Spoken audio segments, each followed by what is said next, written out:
Hey everyone, welcome back to the North American League Championship Series. I'm David Freak Turley, and joining me for our last two games of the day is Joshua Jahat-Leisman. Yeah, it's going to be good, man. We had three really nice matchups to start the day, and this one is no different. I mean, Gravity versus Team Dignitas really see if Gravity can extend their lead on the standings. Yeah, they've been super hot, and unfortunately Dignitas on the decline, so if those trends move anywhere, we're going to be the first to know. We're going to jump into that match. It's Team Dignitas versus Gravity. These times, both almost a lock to the playoffs. Gravity are in, Dignitas still a couple games to go to secure their spot, but it's a showdown of ice and fire, honestly. Dignitas in a slump. They've lost 4 of their last 5. They were first place in Week 4, now they're 6th. Yeah, and one of the reasons that Team Dignitas is now struggling, it feels like, is because when things were going well, they didn't know why they were winning. Kiwi Kid said that in an interview, and if you don't necessarily know what you're doing to win, then it's hard to fix problems when you start losing. And for Team Dignitas now, it's especially difficult because they've also been dealing with changes in the coaching staff. Rico, unfortunately, has to take some time away for personal matters,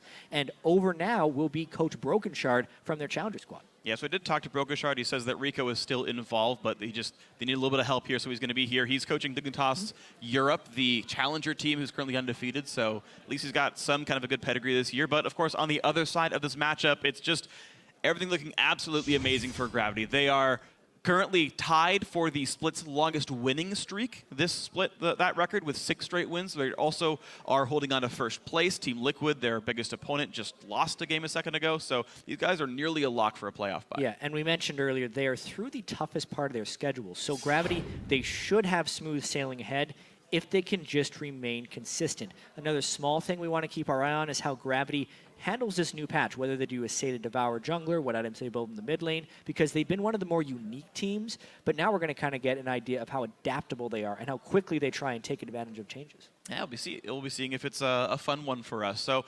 we'll see if changes do occur, but one thing that probably won't change, according to Core JJ, is that Gravity is trying to set up Altec to carry.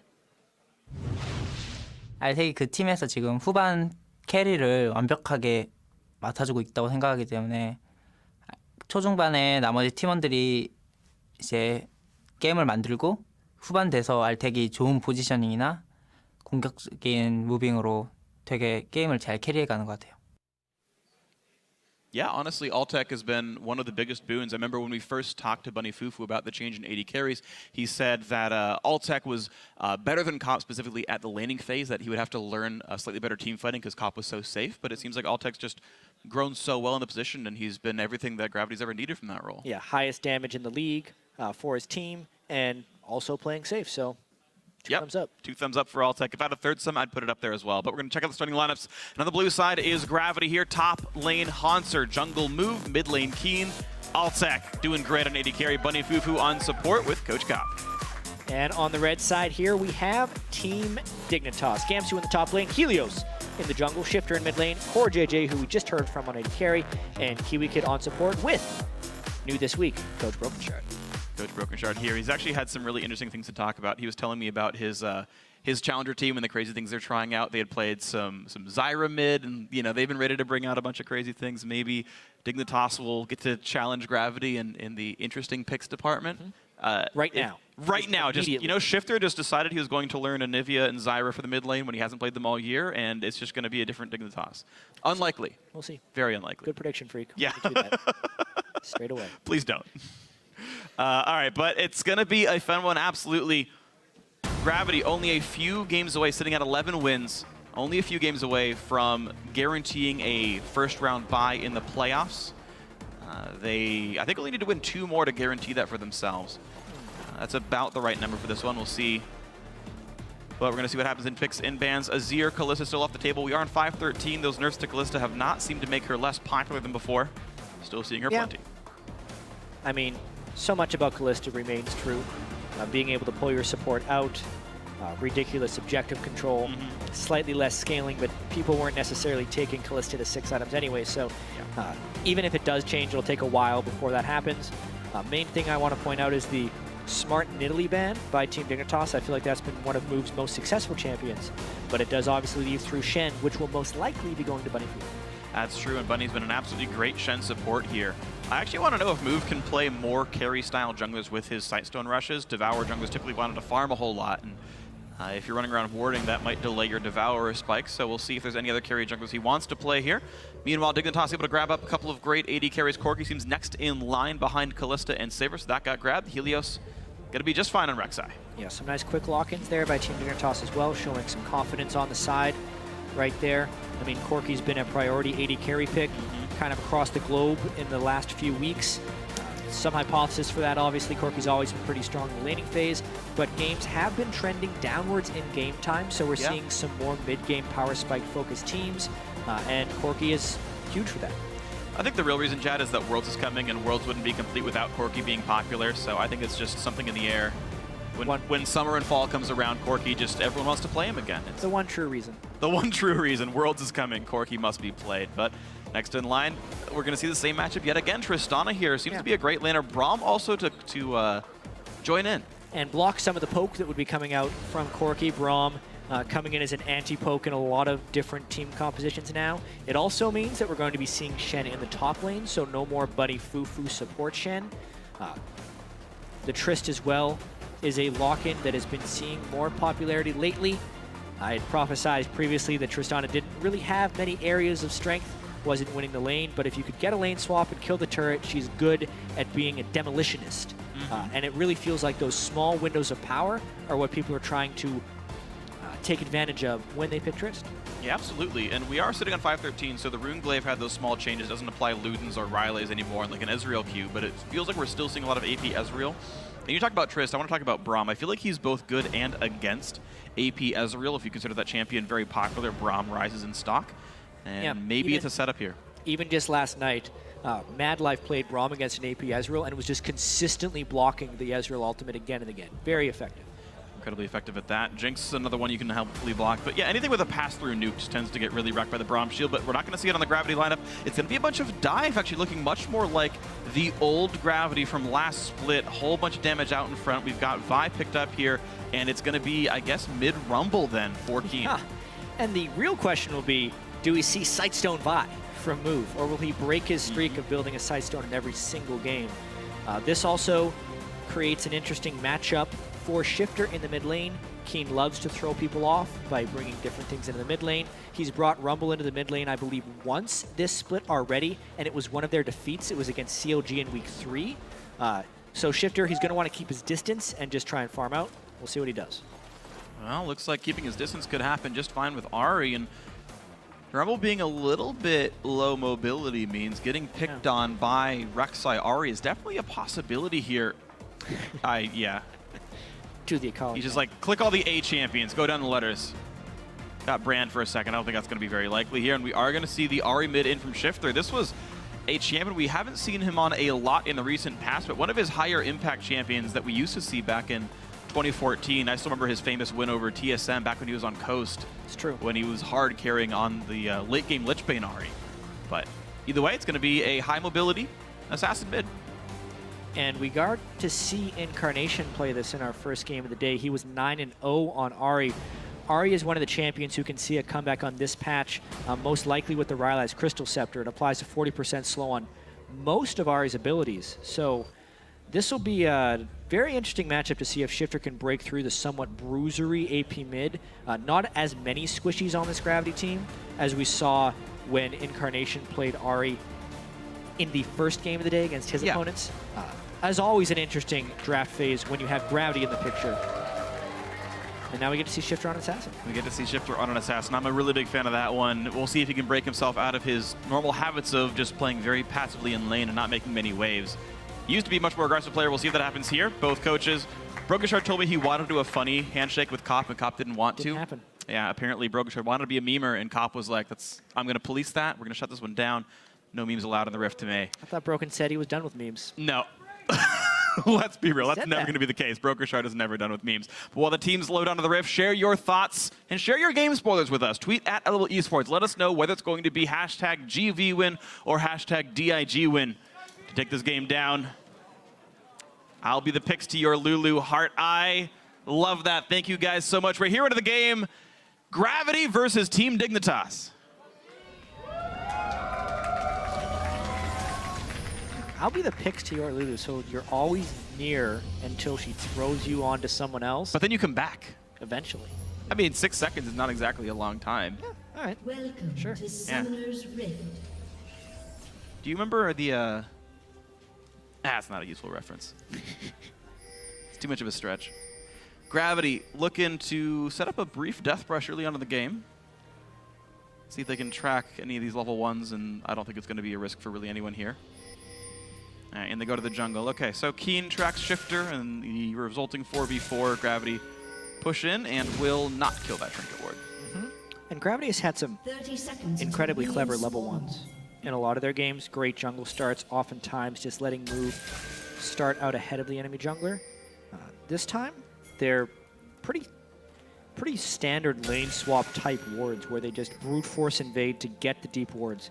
I wonder if Gravity's going to put their own spin on this, or if they're just going to do a normal double jungle type thing where they split sides with their strong side of lane. It just depends on the lane assignments, and right now, with not a lot of wards spotting where Gravity's standing, anyone could recall, anyone could walk back. Dignitas will see the bottom lane assignments if people do recall and head down, but those wards will not see anything. Gravity ping out, they know where the one defensive ward is in that brush by the Raptors. Dignitas will be setting up a freeze for their bottom lane and letting their top laner and jungler just carry on through their strong side of the map. Yeah. Because currently Gravity's not setting anyone into that lane to freeze it intentionally. They're just letting the wave meet. And they take the small Krug, then go. Well, So it's yeah, I'm not. slightly different for sure. You know, honestly, as of about a month and a half ago, about a month I think, we'd been seeing the level 1s change, or the lane swap games change, to where you knock down the turret on the second or third wave with everyone but your jungler. And in those cases, you don't need to freeze because you're trying to push the wave out anyway. And I wonder if it's going to be the same move for Gravity, and it allows you more freedom in your level 1s because you don't need to be there. Yeah, and I mean, I guess Gravity's now going to go over and take the other Krug. So they'll still just kind of do a 4v0 is the look. It provides a playmaking opportunity for Team Dignitas right now. They basically either get to do a free gank mid or take the bottom turret to match. But because all four were pretty much Careful. shown, Keen Gonna run left, but the charm's gonna land. Shifter at level 2, the flay in there as well. That's easily first blood. I'm not sure why he flashed, but oh, hold on. He makes Kiwi Kid flash away. Well, Kiwi Kid didn't want to take the kill. Yeah, all right. Yeah. 2 flashes then. Because Keen flashed away, I can't hit on that one too much. Top lane turret still taking damage. Move wants his blue buff, but Helios says hello. He's got smite, doesn't want to try to steal. Yeah, I mean, he also technically knows that there's no one there to support. Maybe a teleport could have came in from Hanser to stop, so just some subdued aggression there by Helios. I like the Team Dignitas play, and I kind of dislike Keen for being pushed up that far when he he should have understood the situation of how many people Gravity have shown on the top side of the map, how he is a melee mid laner, and how he needs to respect the roam in this lane swap situation. It's a very common play to roam your jungler support mid lane while your AD carry is taking the bottom lane turret. Team Dignitas pulls it off, gets first blood, and it cost them a flash on the mid laner, but that's a great start for Shifter anyway. Yeah, they equalized the turret kill. I mean, honestly, only good things to say about how Dignitas have played their early game here. As we crest 4 minutes in, life is nice. Another question is, where do people assign their lanes? We typically expect top laners top lane, AD carry supports bottom lane, Dragon would be an objective at some point. Looks like that is the situation. But the displacement here is there is no defensive turret up for Gamsu. So if Hanser overpushes, then he's overextended, but if the lane stays frozen up there, then Gamsu has no turret to fall back to. Yeah. And Altec has done this a couple of times as well. Avarice Blade start. This time he actually runs into Hanser's lane, so I'm really curious where Hanser is going to find his farm right now, especially if Core JJ is able to freeze that bottom lane. This level 2 Shen is very quickly, maybe Bunny Fu should have played top lane this game, because he may become a support Shen if he's unable to find farm. That's true. Helios, though, back into the mid lane, but without Flash is not going to find his gank here, and feels safe. Good hook on the move, but nothing really gained there off the top Scuttle Crab being killed. It is worth noting Altec has not learned Explosive Charge yet, so he's really trying to keep this lane somewhat frozen. He knocked down that initial outer turret without taking charge, and he's just... That's all he will ever do with Avarice Blade. Yeah, right? yeah. There's no way he wants to walk up to Corki, especially as Corki's building towards that Trinity Force. The power spike is so different at this point that Altec is just saying when he finishes Infinity Edge and Static Shift, then maybe he'll fight. He basically would want to freeze until then. Yeah, and that's going to be the case here. Problem is, though, of course, Corki doing the exact same thing and freezing, and unless one of these guys outscales, and I don't really give the edge to either one, it just kind of becomes a wash here. So then, what happens to the resulting 3v3? AD carries frozen, mid laner stuck in mid, and the Roam squad is Gravity mostly playing aggressively on that top jungle near their own AD carry. The reinforcements allow them to take away some wards, allows them to take away some of these jungle camps. Yeah, but again, Gravity has been so stellar with their rotations and their decisions of where to move on the map that it's a little surprising to see them open up this game with Keen jumping in the wrong place, and now they just rotated 4 people up to the lane that is frozen for not much good. Like, yes, they did invade the jungle, but it just opens up the jungle on the backside. It's a conflict-free move, and you generally don't need to support that guy. Oh, man. And it opens you up again for some exploitation in the mid lane. Nice teleport. TP in from Shen, and literally nothing happens to anybody here. Dignitas able to walk away from under the turret. No one pulled aggro, but Keen actually charmed up, low on health and not level 6. Equinox would have been big. The flash Q shifter is flashless and not level 6, so Kiwikin now also getting jumped on. He has no escapes either, and a trade kill comes back through. Nice one for Hanser. Gravity running away. Good kill. Yeah, just as I say Gravity wasn't making good rotations, they make a really nice one. Shen teleporting in as the dive arrives, so no one wants to commit because they're afraid of getting taunted under the turret. To that teleport Shen, and by the way, here come Move and Bunny Fufu to finish the job, and since Helios had taken so much damage from the turret, they display the proper amount of aggression in order to close in on that kill. And I gotta say, impressive stuff by Gravity, because even though the first blood was given to Dignitas, which is about 150 bonus gold compared to a regular kill, it's Gravity who hold the gold lead via wave control, taking down farm, taking down monsters and whatnot. So Gravity the gold they probably shouldn't have had. Nicely done. Yeah, this could have been a pretty clean dive, but it is hard to dive a level 5 Rumble. Helios could pretty have tanky, Lantern. and he's a Doran shield. Helios, Or too afraid to. yeah, bit of a danger right there. And then it all starts with a nice flash Q for Bunny Fufu. He ends up also getting an auto attack on Kiwi Kid, which ends up landing with the stun. That's a nice aggressive play by Bunny, knowing how much damage he was able to take and being aggressive for the kill. And there's the Sightstone before Warrior upgrade on move. Wow. So it turns out the gold is from Average Blade. I just checked. It's 147 on Average Blade, which is like pretty much the exact gold that Gravity have made up. So there's the reasoning here. Dignitas, though, still the team playing a bit more aggressively. They went for the mid lane dive. They went for Dragon. Dragon's going to be theirs indeed. So yeah, I guess it's funny because it's just the lane swap game playing even further. The turrets died, but then the lanes got frozen again anyway. And so it's, you know, the mirror jungling where one team gets the top left, one team gets the bottom right. Well, now things get interesting because Altec has frozen the top wave, and Hanser is in position to freeze the bottom wave. So Team Dignitas needs to make an aggressive move to unfreeze one of these waves, otherwise the gold gap will balloon. Team Dignitas did the appropriate thing when someone is freezing top lane by taking the dragon, but they've lost this freeze in the bottom lane, and they need to find a way to get farm. Otherwise, it's literally just Shifter who's going to be able to get the farm. And that's a rough thing. We saw Team Fnatic actually do this exact thing themselves. These two freezes, and actually these two champions, not champions, but the two roles there, and they gave away to, not Fnatic, I was thinking of the wrong team, but in Challenger, it was Renegade. Renegades did it. Thank you, there we go.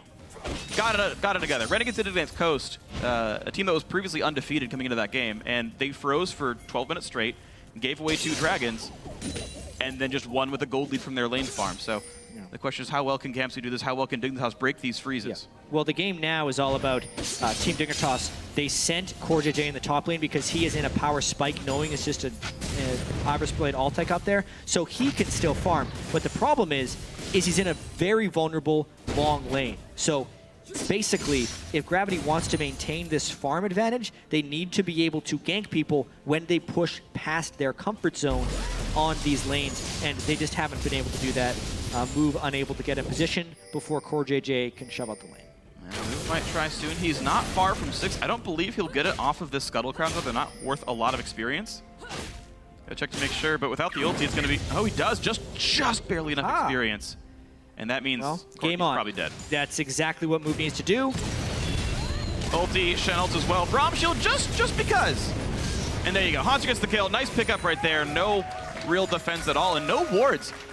Kiwika did not ward for that lane whatsoever, and that means down goes Corki. So unfortunately, the Shen ult was completely unnecessary. They wanted him farming in the bottom lane to maintain a freeze unless they decide to make more plays with Shen, which they're kind of forced to do so now because they've abandoned that bottom wave. Either way, textbook gank there by Gravity. CoreJJ needed to cover more distance before Move could just click on him with Assault and Battery. Maybe he could have forced more summoners that way. But either way, without the wards and when he's pushed up that far, as Gravity makes that rotation, that's what's going to happen. Yeah, and it looked like Gamsu also kind of left the bot lane alone. He went back to his jungle to farm. So even though Shen's not in the bottom lane, neither is Gnar. So as far as that kind of gold loss, it's a moot point here. And it just means Gravity now winning by a pretty sizable 1,500 gold here, 11 minutes in. Gamsu's chilling down because there just aren't any wards. Like Kiwikid hasn't gotten wards to help his teammates farm in this situation. Yeah, a distinct lack of vision by Team Dignitas, but that's also because they've been put in the spots where the wards are an absolute necessity, as Gamsu struggles to clear these, to even get his level 6 in the jungle, whereas Gravity has put themselves in situations where they don't necessarily need wards. The turrets and moves they're making are near their own turrets. Yeah, super safe. But Team Dignitas is having to push beyond because they haven't necessarily managed the waves nearly as well as Gravity.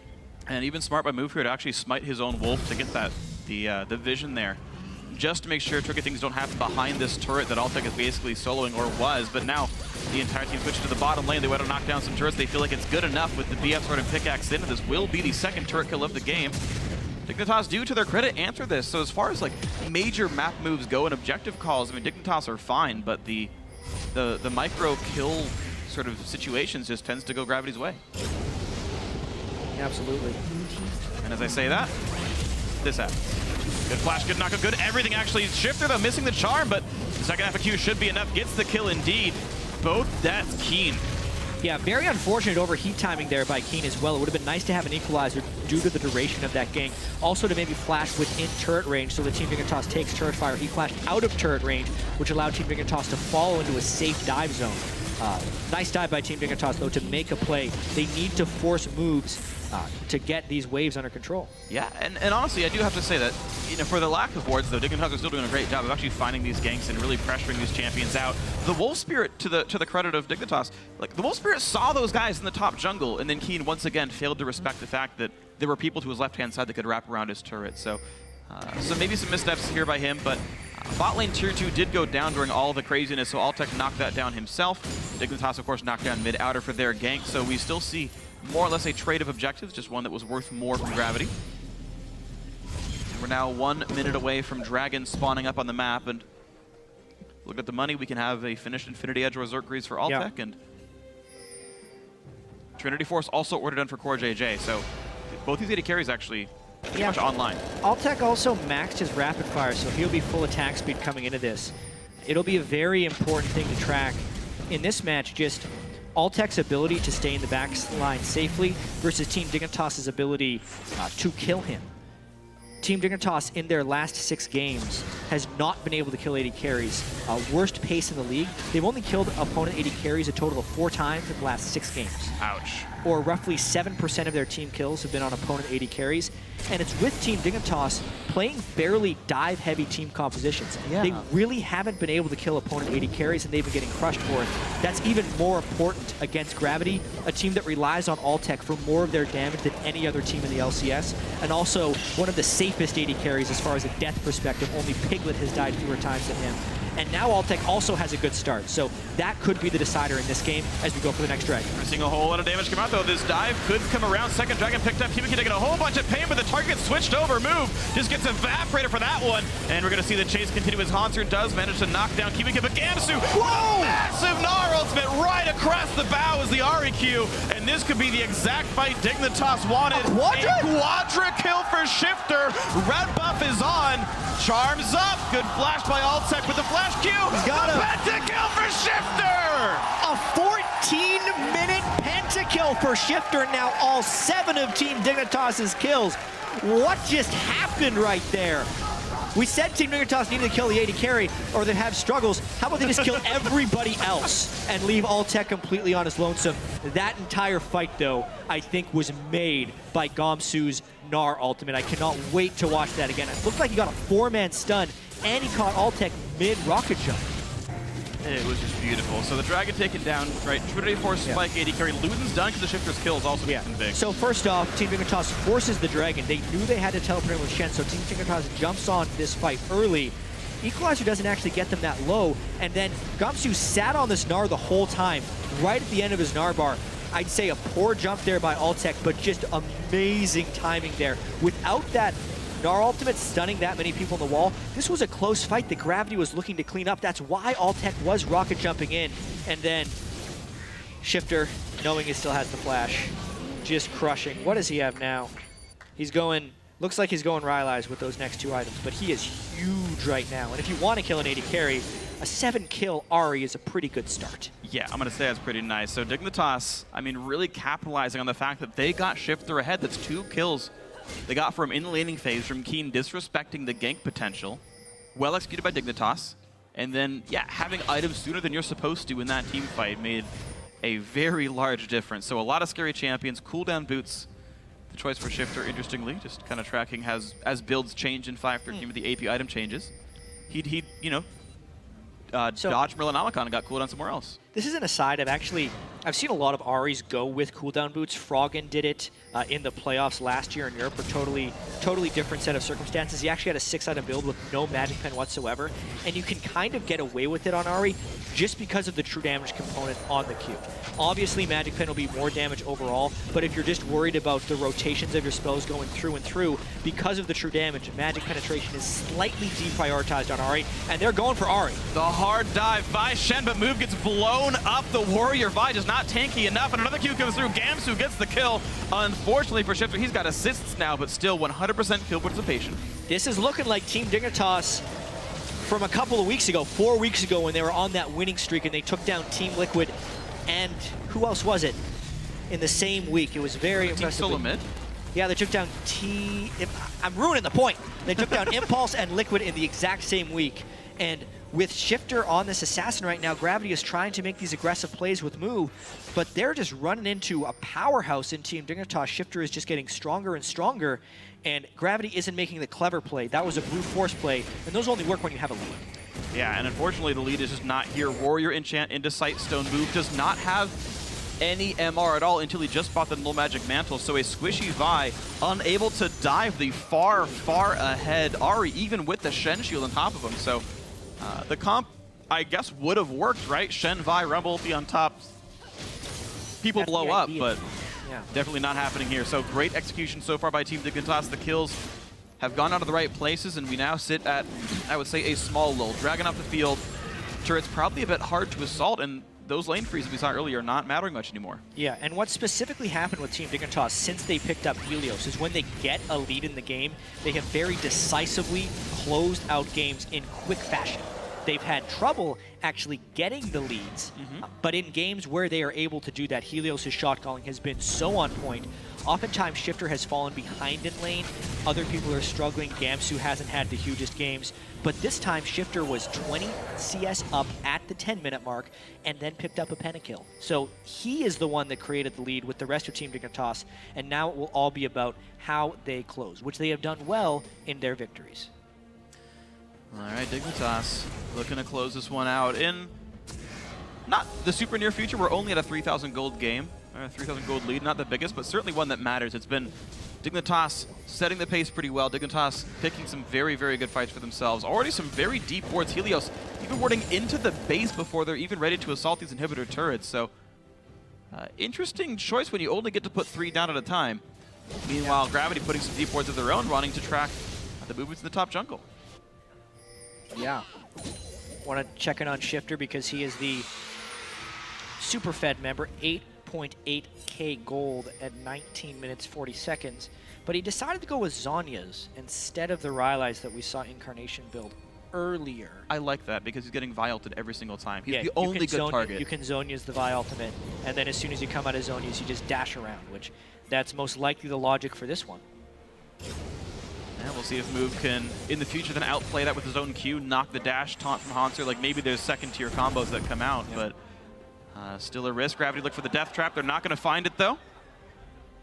Nice try. They had warded up the jungle. They pinked the tri-brush. Nothing found. Keen having to play a bit defensively, but it was going to be Yeah, so this is Sneak cute. Baron. They're expecting Team Dignitas to time the dragon, but Team Dignitas is onto this trick. I liked the attempt by Gravity. If Team Dignitas was not respecting this, wouldn't have happened, especially because Team Dignitas didn't have amazing wards in the bottom They've side been of the warding- map. Yeah, yeah. But there is that ward they just placed in the Baron pit to spot him. Yeah, that was Yeah, that was Kiwi Kid running over. that was a suspicion ward. Yeah, basically because they didn't see any approach wards for Gravity in the Dragon area. A lot of times it's not about seeing a team with wards, it's about seeing where they aren't with wards. And prior to that prep, Team Dignitas did have breadcrumb wards, I like to call them, leading from Gravity's base to the Dragon Pit. And since Gravity hadn't shown up in any of those wards, They must be top side. deductive reasoning, they must be near Baron. Therefore, Team Dignitas did the check. And it was the correct thing to do, and it means that Dragon number 3 goes over cleanly to Team Dignitas here, who have kept control ever since that move. It was a nice sneak by Gravity. They attempted. It didn't pay off, though. And Dignitas looking pretty solid. I mean, this is a week of teams proving themselves. Impulse, 7 wins in a row now. 6 wins in a row for them. CLG, they stopped the slump. They've won 3 in a row. Team Dignitas, what if they've stopped their slump and they had the exact same season as CLG? Looked good, looked bad, looked good again. And Yeah. if Dignitas can gear up for playoffs, And how tight would these standings become? oh man, If Gravity ends up dropping this game to Team Dignitas. everyone between 11 and Everyone in 10 between wins. 9 and 11 wins. Now, Gravity's already Oh. sitting at 11. Yeah, But so they'd be at the 11. top 6 teams would be within 2 games of each other with 3 to go. Yeah. Anything could happen in those top seeds. Yeah, I mean, TSM, CLG, and Dignitas. TSM lost. Yeah, okay, you're right. TSM's still at 9. That was the team I was forgetting. So, okay, Shifter waiting around at a pink ward. Dignitas still trying to clear the ward vision away. Of course, Dragon gone for the next 4 minutes, so Baron, the only neutral objective up right now, and they're starting to put up some wards to that effect. Double Sight Stone gonna help them, of course, move. Of course, continuing that trend as well, doing what he can for the ward vision game. Looks like top lane gonna be the attempt right here. Red buff Core JJ putting some decent damage on a Hanser. Maybe they can start working down to this turret, but Gravity already on the way to defend that. Static Shifter Stana, Oh, great boy. at clearing. Move was off on his own solo mission. Got 1 deep ward down, kind of. They're mainly just hoping to get some type of flank pick, but with the way that Shifter's built that Zhonya's right now, very hard to close in on him. Yeah. Kiwi Kid also completed Face of the Mountain, so that's more shielding they can throw onto Shifter if a single target tries to get focused. But basically, Gravity just wants to stall this run as much as possible. Move shouldn't be trying to force it. Oh, that hook should have hit, but it didn't quite move. Gonna be able to get away with a flash. Unfortunately, Kiwi Kid missed a hook that probably would have ended Move's life right there. Yeah, Team Dignitas wants to maintain control, and they have a pretty nice start on the 5 Dragon Timer. In part due to the lane freeze that Alltech tried to pull off early game with the Avarice Yeah. Blade, it gave Team Dignitas a lot of freedom to get that Dragon counter started. And being 3 Dragons already, 23 minutes in, as well as having a lead, even if the gold may stay close, as long as Team Dignitas focuses on getting the objectives down or forcing aggressive picks. Those are kind of their 2 different win conditions right now. Gravity's win condition would be to keep the farm even and prevent the 5 Dragons somehow by any sort of delay tactics. Well, we'll see if they can delay them, because they can't stop Dragon from respawning, so somehow getting Dignitas does not fight it would be the goal. It might be difficult, though. Alltech sitting on 2 items. He's got a long way to go. Usually goes to item number 3. If it goes for Last Whisper, it's going to be another 1,200 gold or so. He's got some time. Dignitas, though, still playing the wave clear game. No kills from them for quite some time. They've taken the Dragon without much impact, and really just Gravity with the double sight stone, keeping the wards up enough that you can't really surprise them. So brute forcing turrets is, of course, hard. Dignitas just keeping the wards up, sweeping away what they can. There's always the random chance that you get to sneak a Dragon, or sneak a Baron, rather, but right now not on the table for these guys. Yeah. I will love to check. I'm going to have a lot of fun looking over the ward stats after this game, because Gravity has been so dominant with their vision control, specifically just wards killed in a lot of their games, but that's with a lead. So killing wards when you're behind is also a much more difficult task. I'm curious how many Move has been able to kill when he hasn't had an advantage on the enemy jungler, and also hasn't been a tanky jungler or a Nidalee to easily escape. True. We'll see if that can make it work for him then, because in the team fights, though, he has been too squishy, right? Being the fighter frontliner hasn't been working out. Haunter, though, finally hits level 11. He's actually 2 levels down under Gamsu, though. This Shen has been a bit hindered here, only 135 CS, even though he had a big lead from the lane swap game, from the freeze afterwards.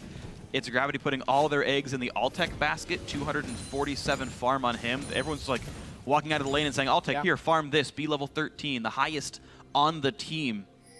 Yeah, Gravity this is really hoping it's him. It's very quickly turning into a one-threat team, which is something Gravity doesn't. No team really ever succeeds with a one-threat team, and only in very rare circumstances. And there's been many games this split where Keen has fallen behind, but either Haunter is on a carry, Okay. go get it, or Move is on Nidalee, who can still provide a lot of damage, so at least they have a secondary threat. But with Move falling behind and having to go full tank after Warrior, and with Keen also being behind, plus Haunter on a tank, not the greatest things. Yeah. Altec will have to solo carry this, and that typically doesn't work. Yeah, I mean, we've seen CLG try that, and it wasn't exactly great. So Gravity hoping that the Tristana can do it. And honestly, this is not Season 4 Tristana. She doesn't have that same solo carry status. I mean, it's still a marksman. Like, there's still obviously damage there, but Yeah. the scale is not like a Jinx would have. No longer has over 700 range at level 18. Yep. Rapid fire doesn't give as much attack speed for the same duration. Yep. You know, a lot of different things in this Tristana. We talked about Trist at the start of the game. Much more a demolitionist than a hyper carry. Really not even that amazing of a hyper carry. Transitioning a Trist versus a Corki, you actually have somewhat equatable late game power levels. But look at this, though. This would be the Gravity stalling the 5th Dragon. I don't understand actually why Team Dignitas wasn't in position for this.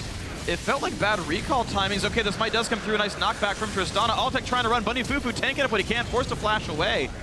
But a clean escape. Oh no, the chase is in. The flash charm lands. And down he goes. The quick pickup there. But good luck, because Helios is showing up as well. Down to half HP is Keen. Overheated. Ulti already popped. Dignitas at half health. Looks like they will not chase any further, but the Dragon Sneak's a big deal here. Yeah, that is a monstrous deal. It adds 6 minutes to the point in which 5 dragons could be taken. If Team Dignitas had gotten that, you're talking a 33-minute 5th dragon. Now that could push it back to around 40 minutes into the game, most likely 39 or so. As long as Gravity can continue this stall-out phase, that is incredibly important as far as Team Dignitas' win conditions. Yeah, and Gravity, you mentioned the one threat team here. I mean, Keen is scraping together enough farm that he's got the newly buffed Leandri's Torment on this Rumble. Like, it's not bad, honestly. Like, Rumble is quickly becoming at least a breachable threat. Yeah. Shen just squeaking together very small amounts of farm. His CS is growing very slowly, but whatever. Being a big dumb tank is okay. Move on his way over to a Randuin's Omen now, maybe a Frozen Heart, but Warden's Mail is here. I'm actually curious to why he's getting the Ward's Mill first and even got a Ninja Tabby with how magic heavy the Dignitas comp really is. I know Nard does some, but it's Corki, Ahri, the Ahri's fed. Well, it basically feels like Move is just trying to scrape together as many defensive stats as possible. Mercury Treads would obviously give him a little bit more mobility if he gets CC'd, but he has the Spirit Visage to try and prevent himself from getting one-shot. And as far as like individual boots, how much damage can you take per value? Ninja Tabi are the best. True. Mercury Treads would have been better against Ahri, but maybe he's going for something a little different. And they are having Bunny Fufu go over towards the Locket here. You're seeing, or at least the Aegis, the Ruby Crystal and Null Magic Mantle are in the inventory. He's got 1,000 gold, which means he can buy it pretty much right now, and did so. Kindle Gems in, so at least the Aegis is here. Dignitas are going for a Dragon Sneak, and they are on the correct side of the map for this one, but there's still great wards that spot that this is happening. A risk for Team Dignitas. The Charm will not land. That was close. Keen could have died for that one. TP in for Gams, who gets almost nothing. Move's got to be careful. Oh, he flays the wrong way. Kiwi Kid with the misclick. You're not Bunny Fufu. Kiwi Kid misses the flash play right there. That is just a big flash cooldown burn, because not only did Team Dignitas teleport in without creating a flank engage, which is what you would want to do if you're forcing a team into the Baron Pit during a break stall situation, but then they also burn the support flash, their second form of pick. Shifter also has no flash, so as far as getting a clean pick, they have to get a little bit lucky. Beautiful Scrying Orb by Altec. Yep, there you go. All right, Altec does go for a Scrying Orb himself. And there are even some wards in the back of the Baron Pit anyway. Honestly, I felt like they could have just tool them around for a bit longer because there's still a ward to the top left that knows Dignitas isn't doing this. Like, there's no way Dignitas can sneak Baron in this way without burning a bunch of jumping tools to get over the wall and try to sneak it that way, but they're tracked here. Yeah. Bottom getting pushed, and there's no TP for Gamsu, so Hanser is not able to be equated with this Yeah, split push. Move has got to be so careful. Why are you walking into this brush? Move gets blown up. There's no one here to help him. Buddy Fubu forced to run away as well. Dignitas pull out the Baron sneak that they couldn't have snicked in the first place. It's exactly the type of move that Team Dignitas wanted. I'd only have to guess that Move didn't trust his ward in the far river, and he thought maybe Team Dignitas could have hugged the wall. But honestly, that's 2 kills that Gravity probably didn't have to give up. They're going to try and get turrets for it, but Team Dignitas did get Baron. And they got Baron, they got a kill, 2 turrets picked up, but guess what? They're all about to get caught out here. A ward for Kiwi Kid watching the rotations. Team Dignitas recall 2 of their carries, and they're going to walk back across the map.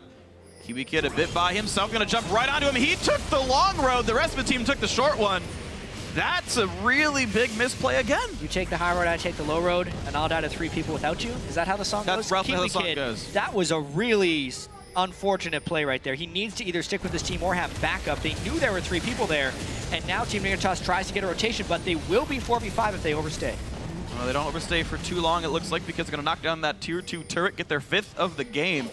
But Dignitas now winning in kills, winning in objectives, tied in turrets, but winning in everything else. Looking very solid for the 6th place team, kind of up to the 1st place one.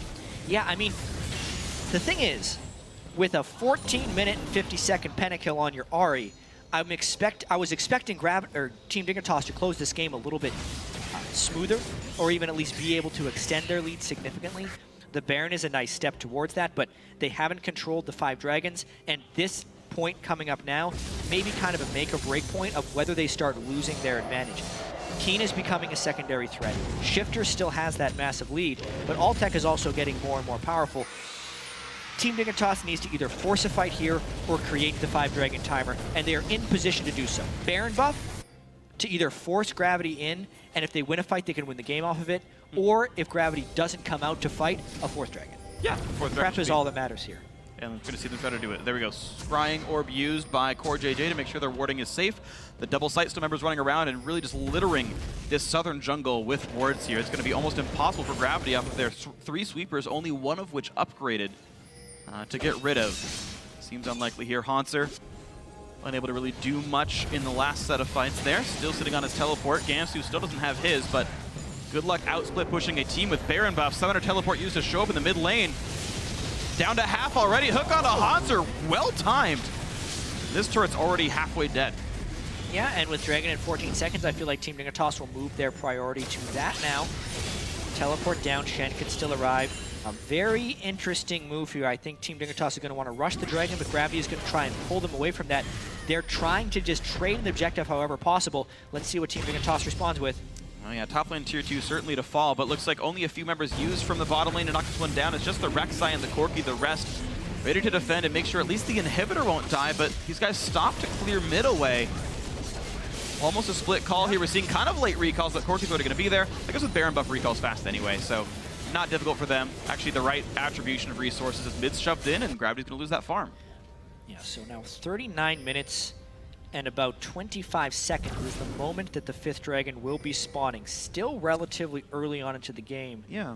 And Gravity's going to want to stall that out. The nice thing is they took down 6 turrets, so they're keeping the gold as close as possible by trading that gold to subjective dragon for an entire side of the jungle as well as a turret. Well, we're at a 4,000 gold game. Gravity thankfully have knocked down 1 dragon themselves, and an unequated dragon 1 is worth about 2,500 gold in stats if you just do the math on roughly what you gain here. So Depending on the time of the yeah, I mean, just at this point in the game, it's roughly the math here. I mean, you can do the exact numbers, but it's good enough at this stage. And Gravity is hoping to play defense. Inhibitor turrets are notoriously hard to kill. And Dignitas trying to do just that, which seems unlikely, but yeah, not any poke at all goes through. Top lane still unanswered. Gamsu has TP, but isn't going up there yet. It's very interesting that Move built a Frozen Heart on Vi as well. You would expect a Randuin's in this situation just for the flat health and all the mixed and true damage that Team Dignitas is doing, but overall that will slow down. the auto attacks if he can stay alive of Gnar, Rek'Sai, and It just feels weird. Like, you're against a Black Cleaver, and Ahri is fed, and you have 200 armor at 120 magic resist. yes, And and not very, seem like the and not very much health. That's the big thing. Is Yeah. 2,100 health. very low. New look for move on this Vi. It's also interesting that Gravity's gone for their second Scrying Orb. They're trying to prevent what happened at Baron last time. We were actually talking earlier about conditional trinkets because Altec had been going sweeper in most of their games. Yeah. But that is when they are ahead because they want to sweep out enemy vision to find picks. Now that they are behind, they're more worried about just getting vision of the opponent team, especially around this forced objective of Baron. Therefore, second Scrying Orb. They will not be able to get picks themselves, but it's definitely a Baron stall tactic. Yeah, and it should help them quite a bit. Dignitas, I don't think, can safely just start Baron and ignore enemy champions without getting equalized on, so definitely something that matters. Now, one thing I do want to track is Keen's road to level 16 because rank 3 equalizer is definitely a big deal. Oh, he's so far behind. He's 14.8, so he's got a level and a quarter still to go. Yeah. And I don't think that's going to happen before this Baron respawns here. Altec is 16, so the range is growing. He's already got 4 completed offensive items.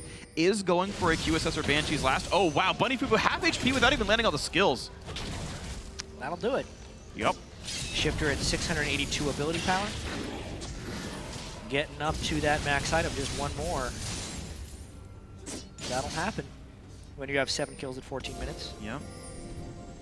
I wonder what his last item will be. I'm going to probably guess Rylay's. He didn't ever get Merlinomicon, which is typically an item we see. I'm hoping Rylai's, So with an because he's open gone slot. cooldown boots already, Right. so his CDR is already up there. 35-ish, yeah. He's actually with blue buff at 4.2, so yeah, CDR for level blues. Pretty standard for the course here. Yeah, the next 40 seconds here will be pretty critical about how Team Dignitas decides to set this up. They need to get some deep wards in this jungle, but more importantly, you can see 3 of their 4 sweepers have been upgraded. So, and Yeah. people also have room in their inventory for pink wards. So they're very heavily prepping for vision denial in this Baron. And this is a nice thing about this team comp. The Gnar can handle the Shen in a one-on-one, so Team Dignitas gets the split push advantage as well. That's the rough thing is, you know, Hanser I can kind of more forgive the extra armor purchase because he has to deal with Gnar in the one-on-one. That's, of course, a physical damage top laner here, so we'll see if this can be salvaged here for Gravity, but Team Dignitas still sitting on this 5,000 gold lead, setting up for this Baron. The pink ward's on. There's actually, did they not see that ward in the back of the pit, or are they just not? Oh yeah, moved and put it down, they'll kill it in a second, but Dignitas trying to black out the vision here over the neutral objectives. Last time around, it got Gravity to face check and die. But this time they have 2 Scrying Orbs. So it'll be very interesting. Gnar holding the mid lane. Gravity could theoretically try to shove in and press for You're just an waiting inhibitor. for something to land, whether it be a hook or a charm. And Well. Gravity, oh, that's going to be a Mega Gnar. Hook hits Hanser. Mega Gnar's there. Bunny Fufu in the front lines as well. Hanser taking so much damage, and the Shen dies at the very beginning. Core JJ the first kill. Mega Gnar puts him back in the got range of the Shifter. team, but oh, Altec gets one, and he's now found Gamsu as well. Altec, to be the major carry, jumps in, tries to get a kill, can't quite do the damage. It's only a 1-for-1, but so much damage was dealt here. Yeah, and we talk about secondary threats right there. That was all about Keen landing a good enough equalizer to force Shifter into an early Zonias. That meant that Move could then ult the Ahri, and the rest of Gravity could pile damage down onto him. Now they're going for a very aggressive Baron play. Maybe Altec just wants a kill. A bad flash record today gets exploded, but into the back line comes Gamsu. He's already knocked down 1 as Bunny Fufu falls with the help from Baron. But no AD carry is a very big deal. Altec takes away the Scuttler. That actually buys even more respite. Yeah, Dragon and Baron both coming up. 5th Dragon on the way. Keen is very low. Hanser would have teleport, but Bunny Fufu is down. They need to run to this Dragon faster than yesterday right now. It is spawned at this point, and Rek'Sai is there. How quickly can they rush this, and how quickly can Gravity collapse down? I think Gravity guaranteed that they would win the fight if it even existed, because no AD carry of Core JJ is a pretty big thing here. Gamsu not doing nearly enough damage with Helios. Gravity should be completely safe in taking this fight as long as they don't miss the smite. Your Helios wants to be around. Here's Kiwi Kid. Here's the attempt. Good smite by Move, and they're going to catch Helios. The over-aggression. He wanted Dragon 5, but died for it. Map control to Gravity. That might even mean Baron. Yeah, 50-second death timer on the smiter right now, and Core JJ just spawned. I don't think It's a safe Baron, but it's definitely something that they can force and threaten. Gravity trying to take control of this game back. It's a choice you just might make when you're down 4,000 gold, and Gravity says it is the choice we're going to make. There's no threat of a smite steal, there's only a threat of a difficult team fight here. 10,000 health Baron Nashor, Core JJ's here, Kiwi Kid's here, the entire team is here, Blue Elixir's popped, Hook's gonna land onto the tank, which is not the biggest threat here. Half HP still on Bunny Fufu, and Gravity turned back onto Baron. Half health on that, move smite is up. Kiwi Kid, Hook misses this time around, he's gonna block enough damage. Baron Nashor picked up, Bunny stays alive, Dignitas not stopping it, but Gamsu's here with Mega Gnar. Hanser not gonna get stunned, gonna go for the taunt instead. Equalizer's massive, move in the front line, and there's Altec on the side. Knocks into the team, and in comes Helios. The cavalry has arrived, Shifter does not land the damage on a Bunny Fufu, and move will get picked up, but not before Shen gets the ulti in. Is it gonna be enough? Because Core JJ will get the kills after all. Bunny's still taking the front line, but Altec is running out of front line. He can't quite get it, and it's gonna be Gravity forced away with 2 deaths. Whoa, what a close game. This is now on a razor's edge. 240-second death timers for Gravity. Team Dignitas does not stop the Baron, but they do prevent a push afterwards. So just a really, I'd say eventful last few minutes. Freak, let's just recap where the game stands now. So Altec doing his best to do all the damage. As we can see in this fight, no one in Gravity really chunking that many people on Team Dignitas. And this is the one thing that Gravity needed to take the Baron early for, is because Helios was going to spawn and he can arrive at any moment into this fight. Good flank position by Shifter as well, and Ari, that's where he wants to be, but he probably could have maximized his damage a little bit more right there. He missed some spells, he didn't max out on just Spirit rushing into Azonias, and it delays this fight long enough for Gravity to almost pick up a few kills. Altec on the meanwhile was just trying to cut through the tanks, but didn't have quite enough damage to get any of those guys. Just think one of those guys dies, he starts bunny hopping around, killing about 3 of them. Really, really close game now, and Gravity doing their best to come back from a very disastrous Dragon fight at the 15-minute mark. Well, the damage from Altec as well as the damage from Core JJ have increased now as Altec's hit close to max build with the Mercurial Scimitar now done, so plus 80 attack damage. Infinity Edge for Core JJ means he's got some very scary auto attack damage now as well, and still an item to buy. Yeah, but with Baron on, this bottom turret, oh wow! Oh, that was the Tristana damage. Charge. They stayed too close to the turret. So much attack damage on that Tristana, 520. Just destroys this. Demolition is here yet again. Bottom inhibitor taken down thanks to the Baron buff. Huge move. That is one of the big reasons. Teams like Trist, the ability to just kill turrets in the shortest window of time, not necessarily worrying as much about the safety, but having that quick turret kill. We got ourselves a Gravity team who's starting to gain control right now. Honestly, because of the farm Altec has been able to put out, he's an item ahead of Core JJ, giving him the edge. And then Keen, just because Rumble has such efficient items on this patch with Leandri's, he is somewhat matching Shifter's impact. Oh, hold on, not matching that very well. Oh, kill before it can ulti. It's going to be a trade back. Those Helios does die. They stun. The knockup from Bunny means almost nothing. Gamsu is Mega Gnar ready in the top side. Hanser overextends, gets hooked in, gets chunked out, gets killed off. Core JJ is a massive AD carry right now, and now Dignitas on the chase. The flash, the slowdown, the stun's going to land. Bunny Fufu going to be the next kill most likely. Shields himself, tries to run, can't go far enough. Oh, he's gonna just barely get out, but the rocket is still coming. The kill's gonna come through. Gamsu gets the 3rd kill. The fight a 3-for-1 to Dignitas. Yeah, and a ping goes down to the inhibitor right away. Keen with a very bad play there, being far too close to the turret. You hate for it to be a story of the game, but it's like, how many times can Keen get punished before Team Dignitas wins? It's the mid lane, it happened twice, it's happened in a couple of team fights right now, and it happened right there after Gravity had regained advantage of the game. This is easily a mid lane inhibitor for Team Dignitas to match the one that Gravity pulled off in the bottom lane. Man, and in a team with 3 tanks, a Shen, a Vi, and a Braum, what business does Keen have being on the front lines and being hook bait there? Of course, no business. A great skill shot by Kiwi Kid and a great follow-up by the team, but still not something that should be happening here. He has no business there, Freak, especially in a Rumble build that does not have Zoni's out fast. Watching this one more time, he is in the front line. Oh, wow. There are also Baron up minions on the turret, so it's very inexcusable of where you'd want to be as a Rumble, and it traps Gravity into a fight underneath the Nexus turret without a Rumble ultimate. You know, even if he could have gotten a Rumble Ultimate off on that turret, maybe they could split that fight and just get out. Worst case scenario, with your mid lane Rumble getting hooked in and instantly killed before he can use any spells. Now keep in mind, leading into that fight, the gold had actually stayed exactly the same. Gravity got their second dragon, congratulations, but the gold was still 4.5k. The Baron buff was timed out. Of course, Dignitas just won a fight, so now they're sitting up 6,000, but this lead hasn't really ever gotten smaller. It's just been objectives traded back and forth, Gravity playing about equal with a deficit. We'll see if that can ever grow or shrink one way or the other. Move running away from Helios here. Elixir of Iron is on, and Dragon number 5, attempt number 2 for Dignitas as it spawns. Yeah, and max items on Shifter. He needs to have so much of an impact in this fight to take advantage of his huge lead. He's a full item or two ahead of the Rumble. Oh, the spike comes in from Move and the battle's begun. Bunny on the front line stops the REQ. A bunch of bursts come through, equalizer towards the front line. Helios at half, looks for Altec, misses the charm though, and damage keeps coming through. Helios one hit from getting stunned. The stun now lands and Altec gets some damage, forcing the flash away. Inside track on mid lane, Dignitas have to recall. What a clutch smite right there by Move, because if he misses that, they are full 5v5 into a team that would have recently received an aspect of the Dragon. So massive, massive thing right there for Move to keep Gravity in this game.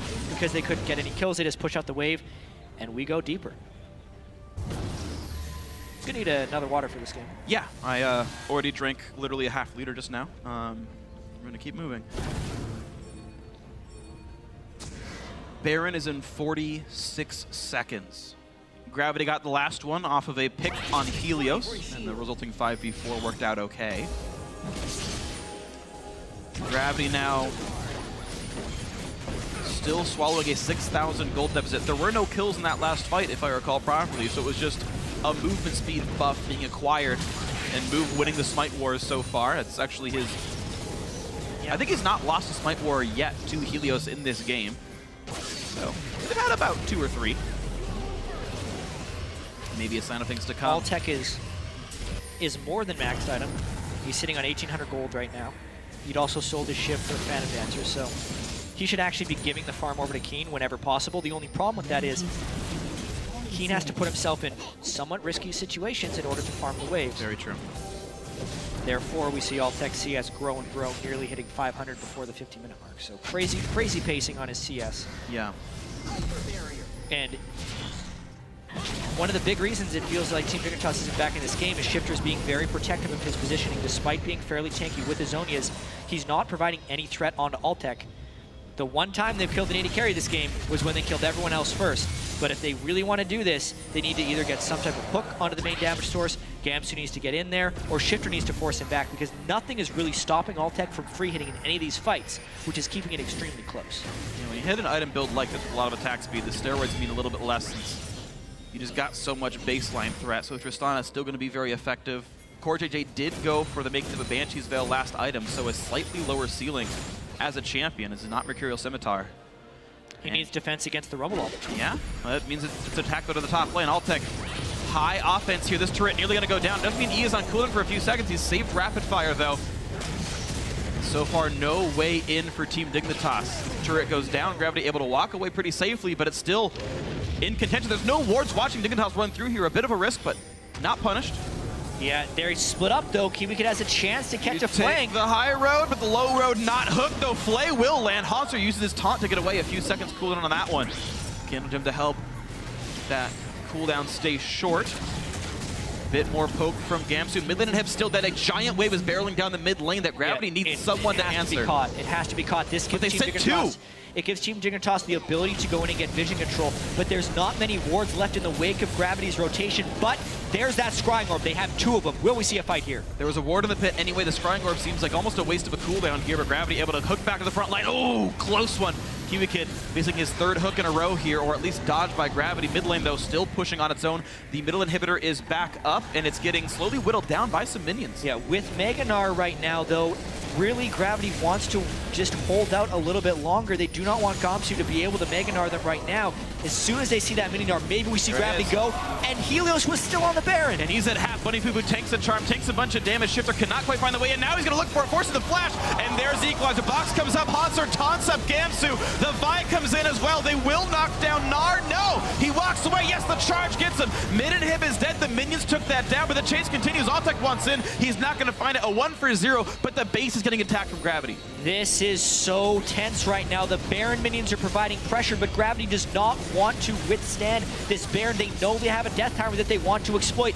Maybe we see yet another Smite War, or maybe Dignitas fights before it's a possibility. The health bars are low. Bunny Poo Poo at 800 health, now 300. Hans from the front line move there as well. They're going to get the first kill. That's a reset in. The flash from Keen. They get Helios. One traded back, though. Core JJ still a big threat. It's a 1-for-2 in the aftermath of that one, but they've got a recall to defend their base. The turrets are taking damage.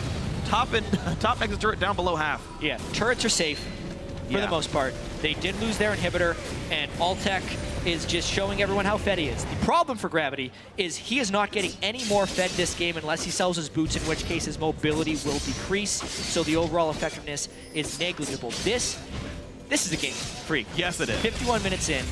Dragon now up in 50 seconds, and this is a time where we have major objectives on 2 different sides of the map. 3 major objectives that Gravity now has to try and keep pace with. Their own middle inhibitor, the Baron, and the Dragon.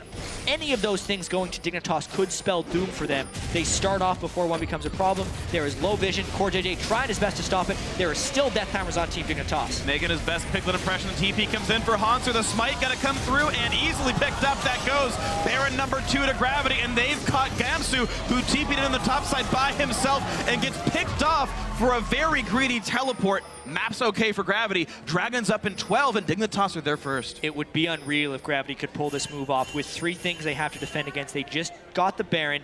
There's a Shen ult up if someone else can make it to that fight first, and there's a top laner dead. How many home guard boots can they move? Altec tried to push the mid wave. He's on his way, but this time Core JJ is there to try and blow this down. Move, he's going to have to pull off a miracle. Smite it again. He's in so early. He's in early, but it's his burst. He got it again! Move again! Stops the Dragon 5. He will die. Hanser did ult, but it got canceled via the death. There's a 30-second window where Gamsu's alive and Move is not, but I don't know if Dig could do much about that. Are you kidding me right there? The second straight just 1v team Smite Steal by Move. Those things are so hard to pull off because Team Dignitas just needs to spike their skills at the same time, and Move has to predict when that will happen. But he died in that fight. They still don't have that many threats. There's giant waves barreling in, but they're the ones with Baron buff. This is potentially a miraculous defense. Well, here's the funny thing, though, is Dragon 4 is on, meaning 15% bonus damage to minions. Gravity's wave clear just got 15% better. Difficult math, I know. That actually matters. It does a lot, actually. Especially for Keen, a guy who's still trying to complete his max items. Altec did go for the second Phantom Dancer, so he is now a moving turret. He's lost a lot of move speed for selling his Alacrity Enchanted Berserker Greaves, but he will gain the damage. Yeah. Man. 90% crit chance. You saw minions doing 1,500 damage. That's not realistic for champions here, as they don't have armor, but it's still very large crits coming out. Definitely a scary thing here. And keep in mind, you talked about the fact that Altec wasn't going to grow anymore. When we last mentioned that, Gamsu had a full item slot still to go, and Helios had a full item slot still to go. So Helios is out of the Thornmail, Gamsu's getting a Banshees. Core JJ also got rid of his boots, so he is doing more damage as well now, auto attack-wise, with the Phantom Dancer. So there are definitely some hyper-scaling builds coming in here. The gold is becoming only relevant to the people that have not maxed their item builds at this point, which basically means Gamsu and Hanser are even. They have 1 item build left to complete, but it's mainly this Keen differential. His equalizers have been very on point in the teamfights Gravity's won, however, and that is providing more of an impact than the 10-kill Ahri. At this point, really just watch on where the focus is. Gravity's been killing frontline.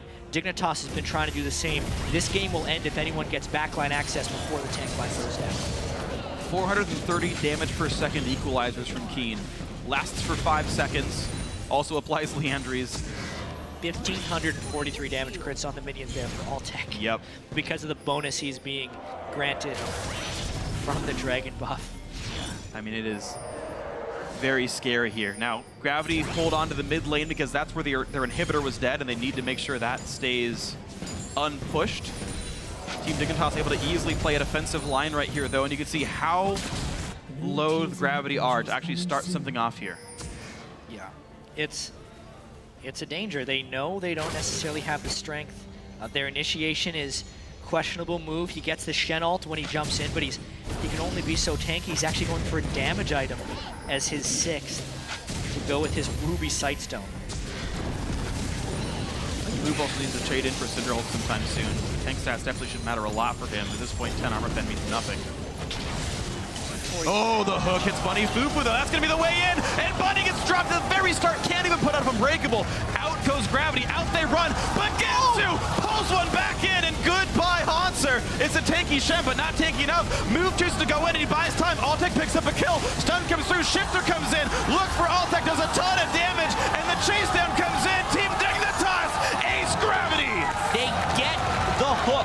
They break the tank line before Team Dignitas, before Gravity can set up, and they just get that huge, huge win. Shifter then provided threat immediately on Altec. That's what he needed to do in this game. 55 minutes in, after having 2 5th Dragons smote away from them, they may finally be taking down the #1 team in the LCS. I think it's going to happen right now, Jat. Such long respawn timers and plenty of durable tanks in the front line. Inhibitor into turret, into Nexus.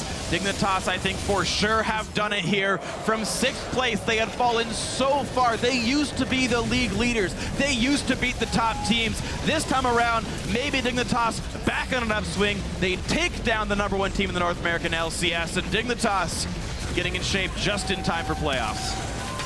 What an absurd game this was, Freak. That is a monstrous win for Team Dignitas as well. It was seeming more and more like Team Dignitas was going to be locked into that 6th seed. They had the worst record of the top 6 teams coming in and the most difficult schedule in their next 4 games to close the year. Well, they just beat the team that was #1 and 11-3, staring strength of schedule in the face and knocking it down. Now all top 6 teams are within 2 games of each other.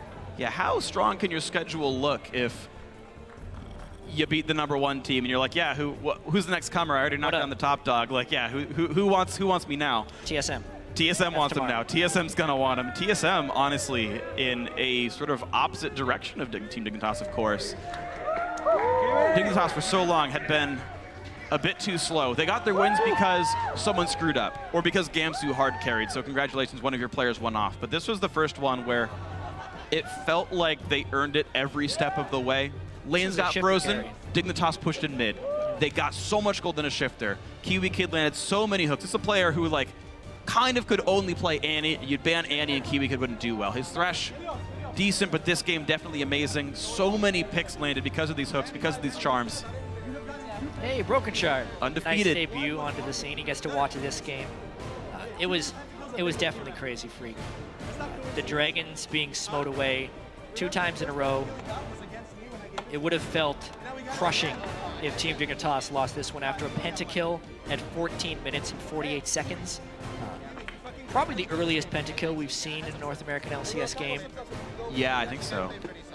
Core JJ selling his boots, doing substantial damage in those late game fights, and mainly Shifter finally getting to Altec, killing the opponent AD carry, something that Team Dignitas has not been able to do, but when they do, they take down the #1 team. And what an impressive game here. So Team Dignitas now 3 games to play, tied for 5th with Team Solomid, whom they play next. That's a game. Yeah, that is definitely a great one. You know, we talk about how everyone else has gone. Team Liquid, Kind of Logic Gaming, and Impulse all tied for 2nd, 1 game behind Gravity. All of those teams can move on up and dethrone these guys. We talk about Gravity being hot, being #1, doing very well for themselves, but, well, here was their 4th loss to the split. Only 4 losses, by the way. Yeah. For Gravity, and it was Dignitas to do it. Definitely an impressive setup here. You know, in North America, any of these teams can pretty much put themselves into playoffs, and also keep in mind, we actually now know all of our playoff teams. Sorry, no, I take that back. No, we still have 4 games for teammate, and they could technically hit 9 wins as well. But we are very, very narrowly at the point where things are locked in. Team Solomid and Team Dignitas still, I think, technically had the chance of being upset for that one, but almost impossible for them. Yeah, mainly it's going to be about the race for seeding. Who gets those playoff buys and who gets the favorable matchups early on in the playoffs, because right now it's so crowded at the top. What can you even consider a favorable matchup? Yeah. When the worst playoff team beat the best playoff team, and that kept going back and forth. No matchup at all. First or second, get a bye. Well, yeah, of course. The first, second, the ones you want for. Get the free win over there. It's going to be a wild ride in our last 3 games, and of course one more tonight as well. But furthermore, on that wild game, let's send it down to Riv, who's standing by with one of our winners. Thank you very much, gentlemen. Great cast on the day. I am joined by Shifter of Team Dignitas, who just got their victory over first place Gravity. An awesome match, 56 minutes, the longest one of the North American split so far. You guys definitely took it the long haul. I want to get inside your head about what it's like playing that late in the game, knowing that teams like Gravity, the top team in the league right now, is going to probably take you again to that if you have to meet them once more. What's Dignitas' mentality, and how good does the team feel that late in the game?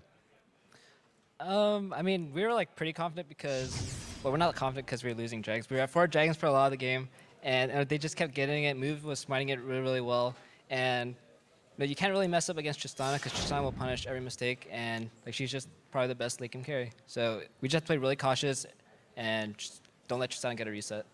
And Shifter, you've really been stepping up this year. A bit of Diana play a few weeks ago, a few other champions in the mix. Now the pentakill on Ari coming into this game. What have you kind of done to step up your play? Because it has been seen in the mid lane this season. A lot of my play has been revolving just like helping around with my teammates. Like, what do they need from me? What should I be doing? Should I be roaming here for a top lane, bot lane? Should I be giving up CS so my top lane or bot lane can play aggressive? And honestly, like that pentakill was all because my team just played that team fight really well. I think Gamsu got like a 4-man ult there and set me up really well. Well, it takes 5 guys to get that pentakill and take 5 guys down. You did it well. Looking at now how things are working out for Team Dignitas, very strong. Coming in against Gravity today, you guys have a very strong strength of schedule to go. What was the feeling in that initial matchup? If you could win this, you can keep going? Well, for the team, it's just been kind of a rough week for us because Rico's gone. So we were kind of lost for a couple of days, but Brokenshire came in. He's helping us out.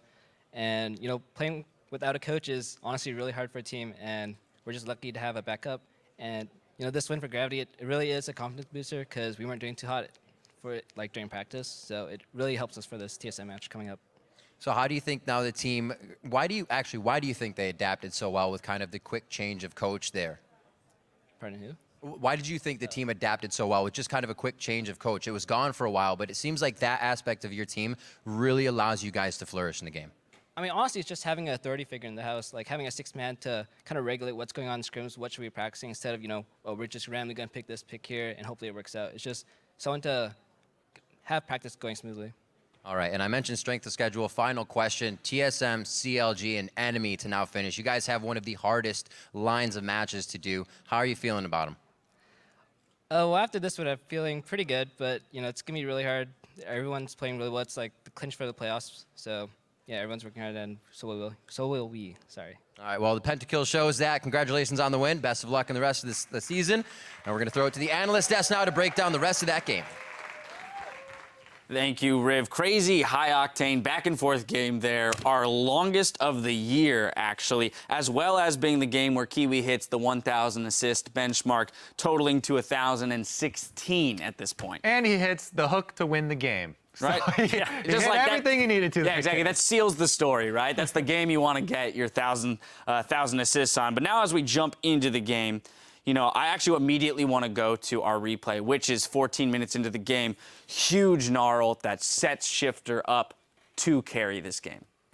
Gamsu, that's pretty much all we have to do to set up this replay. Let's bring that replay up, if you can see it on your screens. All right, roll the replay. Let's take a look here, because this is Dignitas starting up the dragon, as you know, and drawing in Gravity here. Yes, the infamous dragon that they got so many of. Shifter's in a pretty good spot up here, lands the charm onto Bunny to start it off, and they decide to commit with the Shen ultimate. But really all we're waiting for is the setup. Shifter actually used 2 charges on his Ari ult to get around that wall as well. This is the main play though. Gamsu gets everybody as Altek is jumping in with the rocket jump as well, and lines up everyone on the wall for the 4-man orb from Shifter. Just too easy for him. And the red buff actually coming up huge here in allowing him to catch up to Altek to pick up that 5th kill. But really, as you mentioned, the setup there from Gamsu, it showed the pentakill was was a result of teamwork, not just a solo mission. Yeah, and Shifter's the guy that whenever we look at him in the laning phase, like he's struggling a little bit. He wants to go even and then get to that late game. This was a Shifter who had just control over the early game. He was in a lane against a Rumble, which he has a favorable matchup in, and then they actually gave him assistance too. So coming into that, he already had a kill. He got that first kill, and then he got the pentakill around the side. So he actually came in with 2 kills. Never mind that. He came in with 2, and then he ended up 7-0 after that play. So Shifter had a lot to do in that game to carry it out and to close it out. That would have been a part in scrims where you would have GG'd after that, because that's like a 16-minute pentakill, but it ended up being one of the longer games because of the way that Gravity was playing it out afterwards. Yeah, so let's explore that. Gravity's play from behind there and being able to extend the game's 56 minutes. Well, the thing is, to get behind, I think I still want to stick on the replay a little bit because this is actually a trap that I've fallen into as well. When you just catch someone and you have the advantage on them, they have to be cognizant of the counterplay there. You have to be cognizant of AoE abilities that are going to stun your whole team. And if you're chasing, you're all grouped up in a line like that, you can see the Gnar bar charging up, and they should play around that. However, they did play from behind. They were able to get back into this game. They had so what they did well was the objective trading, the turrets trading, when they had to give up stuff elsewhere because they were weak. And so they traded some turrets to get back into this. And then it just got crazy in the late game. Yeah, it got very just crazy. back and forth. We saw The some big huge... hiccup was that face check at the Baron, where Gravity went up, face checked it. Then there were the 2 hooks that really they had a grasp on the game to claw their way back in, and then Kiwi Kid just took it back from them. Right, we had some clutch smites from Move as well. So there were a lot of things that did fall into Gravity's favor and some things that fell out of their favor. I mean, it just really did show. I think this game was a very clear example of how one tiny mechanical error, how one tiny mispositioning can result in a loss when you get that far into the game. At that point, goal differences didn't matter, right? Death timers being 70 seconds long, it's just whoever wins that team fight, whoever gets the right engage. Yeah, you have to keep that thrill of the hunt down, the blood boiling when you get your first kill in the battle and you just want to clean up and chase everybody down. Giving up an AoE complete team fight wipe like that. All right, well, that game, without a doubt, was incredibly exciting, but we still have one more game coming your way with Team Dragon Knights fighting for their LCS lives when they take on Team 8. The North American LCS returns in 3.5. What we did in the... We're here into the game, Gravity versus Team Dignitas. Quadra kill for Shifter. Red buff is on. Charms up. Good flash by Altec with the flash Q. They gotta put them back in the range of the team, but Altec gets one, and he's now found Gamsu as well. Altec, to be the major carry, jumps in, because Core JJ will get the kills after all, but he's still taking the front line, but Altec is running out of front line. He can't quite get it. He's in so early. He's in early, but his burst, he's going again! Move again! Stalls the Dragon fight, he will die. Hanser did. I'm dead.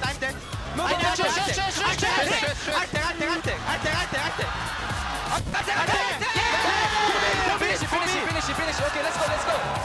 Maybe Dignitas back on an upswing. They take down the #1 team in the North American LCS.